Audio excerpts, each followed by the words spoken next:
Putin तो बीमार हैं, उनकी सर्जरी होने वाली है, तो उस स्थिति में यूक्रेन के खिलाफ युद्ध की बागडोर किसके हाथों में होगी?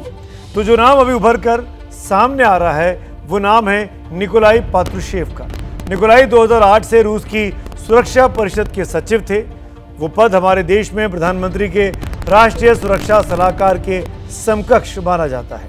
यूक्रेन युद्ध के मुख्य रणनीतिकारों में से एक रहे हैं निकोलाई।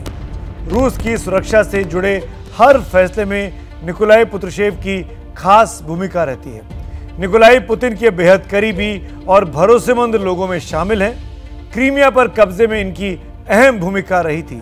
साथ ही निकोलाई रूसी खुफिया एजेंसी KGB के भी प्रमुख रह चुके हैं। अमेरिका समेत कई मुल्कों ने निकोलाई पर भी कई तरीके के प्रतिबंध लगाए हुए हैं, लेकिन इससे बेपरवाह पुतिन, निकोलाई और उनकी सेना यूक्रेन में तबाही का तांडव कर रही है। रूसी सेना की नीति और रणनीति कैसे यूक्रेन पर भारी पड़ी है, इसी पर कीव की रणभूमि में मौजूद मेरे सहयोगी मृत्युंजय सिंह की एक और एक्सक्लूसिव रिपोर्ट।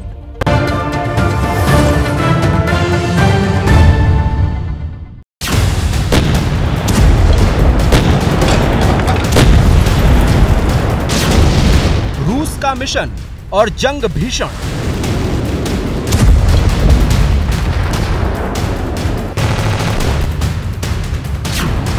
दुनिया परेशान, तबाही सरेआम।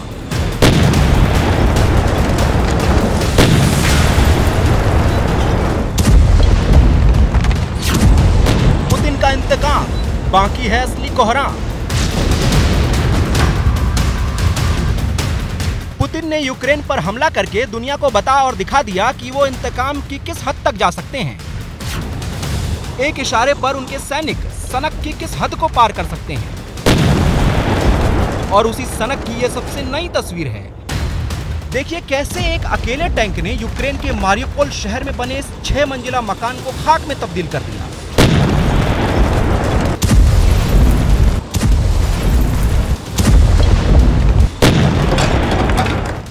इस टैंक ने 1 नहीं, 2 नहीं, 3 नहीं, बल्कि इस इमारत पर 2 मिनट में 20 के करीब गोले दागे और पूरी इमारत को ही जमींदोज कर दिया, क्योंकि रूसी सेना को सिर्फ शक भर था कि यहां यूक्रेन के सैनिक छुपे हो सकते हैं। रूस के इन टैंक्स ने यूक्रेन युद्ध में बड़ी भूमिका निभाई है। ये आते हैं, मिशन को अंजाम देते हैं, फिर अचानक गायब हो जाते हैं। यूक्रेनी सेना को इनके निशान तक नहीं मिलते। लेकिन आज ABP न्यूज का कैमरा आपको दिखाएगा कि रणभूमि में रूस के ये योद्धा कैसे और कहां दिन में काम और रात में आराम करते थे। चारों तरफ से ये खनकर बनाया गया है और यहाँ से हमले को अंजाम दिया जा रहा था। यहाँ से बड़े शहर जो हैं यूक्रेन के वो निशाने पर आते हैं, तो इस जगह का इस्तेमाल किया गया था और यहाँ से टैंक मारे जा रहे थे। और दूसरी तरफ देखिए यहाँ पर ये अंदर किस प्रकार से खन के ये यहाँ पर बंकर बनाया गया है।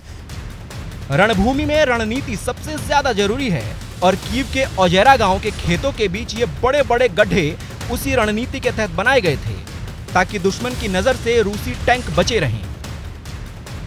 ये गड्ढा आप सोच रहे होंगे कि घर के ठीक बाहर परिसर में ये कैसा गड्ढा है, तो आपको बता दें कि यहाँ रूस की सेना इस घर में रुकी हुई थी और उन्होंने घर के इस परिसर को खोदकर टैंक की पार्किंग बनाई हुई थी। यहाँ पर टैंक लगाए हुए थे और यहाँ टैंकों से निशाना साधकर हमला किया जा रहा था इस जगह पर जहाँ पर मैं खड़ा हूँ। और ठीक मेरे पीछे देखिए ये घर है, रिहायशी घर है, जहाँ पर परिवार के लोग रहते हैं। यहाँ के लोगों का आरोप है कि घरों के जो सामान थे उन्होंने पूरा घर तितर बितर कर दिया। उन जितने उपयोग की चीज़ें थी वो यहाँ पर चोरी कर ली, चाहे खाने के सामान हो, चाहे कपड़े हो, चाहे गद्दे हो। तो घरों के जो भी जरूरी सामान थे वो यहाँ से लेकर गए थे। और एक बड़ी दिलचस्प तस्वीर दिखाता हूँ कि घरों में भी अगर सेना छुपी हुई है तो उसे आड़ चाहिए, वरना खिड़की दरवाजे से हमला हो सकता है। तो ऐसे पर देखिए क्या किया गया था। ये यहाँ पर देखिए इतने बड़े बड़े पत्थर खिड़कियों पर लाकर लगा दिए गए थे।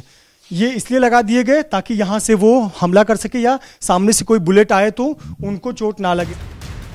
ओजेरा गांव से रूसी सैनिक लौट चुके हैं, लेकिन पीछे दर्द की ऐसी दास्तां छोड़ गए हैं जिसे शायद भुलाए नहीं भुला जा सकता।